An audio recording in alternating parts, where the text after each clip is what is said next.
ऐसा लगता है कि यार ये मैच जो है पूरी तरीके से इंडिया की गिरफ्त में है और उसके बाद फिर जिस तरीके से टीम इंडिया अपने हाथ से सरकने देती है मैच को, उसके बाद ना भरोसा सा नहीं होता कि यार ये क्या कर दिया इन लोगों ने। मतलब कल भी इन लोगों के विकेट जब इंग्लैंड वालों के इतने जल्दी जल्दी गिर गए थे, उसके बाद ठीक है, टीम इंडिया ने उसके बावजूद भी एक अच्छी खासी लीड अपने ऊपर ले ली, लेकिन एक चांस था इंडिया के पास कि हम इंग्लैंड को फॉलो ऑन तक खिला सकते थे। लेकिन हम लोगों ने कहीं ना कहीं वो ट्रिक मिस कर दी। डीएसपी मोहम्मद सिराज की बेहतरीन गेंदबाजी, 6 विकेट लिए बंदे ने। और तीसरे दिन भारत को इंग्लैंड के खिलाफ दूसरे टेस्ट में एक अभी भी कंपेरेटिवली मजबूत कंडीशन में बनाए रखा है। आकाशदीप ने 4 विकेट लेकर बेहतरीन साथ दिया सिराज का, लेकिन बाकी भारतीय गेंदबाजों का जो प्रदर्शन था वो इतना ज्यादा घटिया रहा कि अंग्रेज के जो बैट्समैन थे ना, उन लोगों ने जम के कुटाई करी इनकी, और कैसे जो छूटे वो तो छूटे ही। भाई भारत ने अपनी पहली इनिंग में 578 रनों का जवाब में इंग्लैंड की टीम ने 407 रन बना दिए। वो भी तब जब इनके 4 से 5 बैट्समैन तो डक पे आउट हुए। सिराज और आकाशदीप ने मिलकर इस टीम की हटिया खड़ी कर दी। मतलब इन लोगों ने 88 रन के ऊपर ही 4 विकेट इंग्लैंड के गिरा दिए थे और आखिरी के 5 विकेट सिर्फ 20 रन पर गिरा दिए। भारत को पहली पारी के आधार पर करीब 180 रनों की लीड मिली और तीसरे दिन का खेल खत्म होने तक भारत ने दूसरी पारी में 13 ओवर में 64 रन बना लिए थे। जायसवाल आउट हो गए थे और कुल बढ़त बढ़ के 244 रन की हो चुकी थी।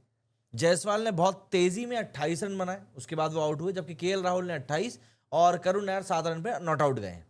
अब चौथे दिन मतलब कि आज जिस तरीके से इंग्लैंड और भारत खेलेंगे उससे तय होगा कि भैया कौन अपने झोली में मैच को डालेगा। भारत 23 रन बनाकर इंग्लैंड को एक बड़ा लक्ष्य देना चाहेगा, क्योंकि इंग्लैंड बहुत तेज बैटिंग करता है और उनके लिए बड़े से बड़ा स्कोर भी चेजेबल माना जाता है। वहीं इंग्लिश विकेटकीपर बल्लेबाज जेमी स्मिथ ने 184 रन बनाए और नॉट आउट गए।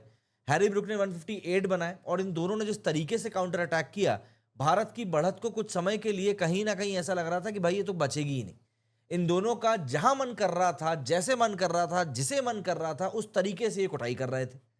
तीसरे दिन भारत के बाकी गेंदबाज खासकर के प्रसिद्ध कृष्णा ने बता दिया कि भैया क्यों वो सिर्फ और सिर्फ इंडिया के लिए ही घातक साबित हो रहा है, बल्कि जो ऑडियंस है उनको भी एक ट्रॉमा दे रहा है। उसको देखकर लगा ही नहीं कि वो कहीं से कहीं तक भी विकेट लेने के मूड में है, वो सिर्फ सर्वाइवल मोड में खेल रहा था। बंदे ने 13 ओवर में टेस्ट मैचेस में 5.5 की इकोनॉमी से 72 रन दे डाले, जो कि टेस्ट क्रिकेट के लिहाज से कहीं तक भी सटीक नहीं है। वहीं उनका ओवरऑल इकोनॉमी रेट जो था वो करीब 5 का है, जो किसी भी मानकों से फिट नहीं बैठ रहा है।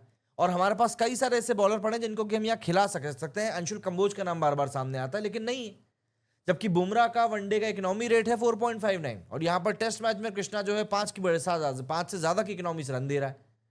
तीसरे दिन सिराज ने लगातार 2 बॉलों पर जो रूट और बेन स्टोक्स को आउट करके इंग्लैंड को शुरुआती झटके दिए।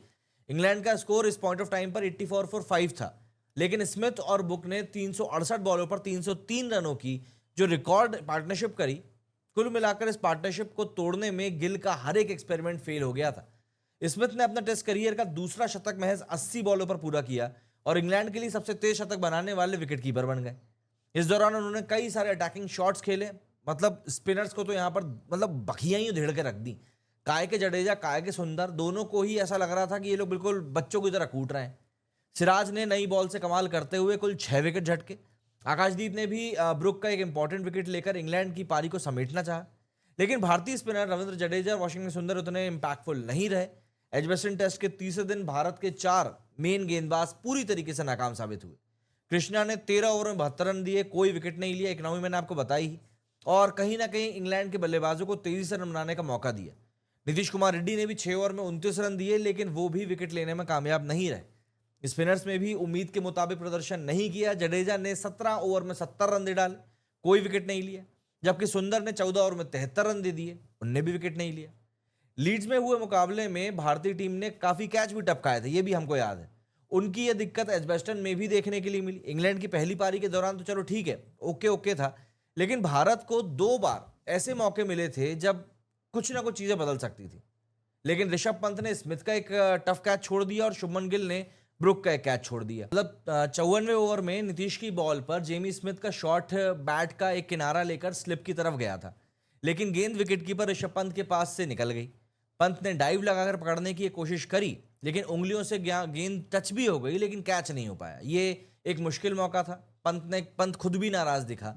वहीं 37वें ओवर में जब हैरी ब्रुक 64 रन पर था, तो जडेजा की बॉल पर कप्तान गिल ने भी हैरी ब्रुक का कैच स्लिप में टपका दिया।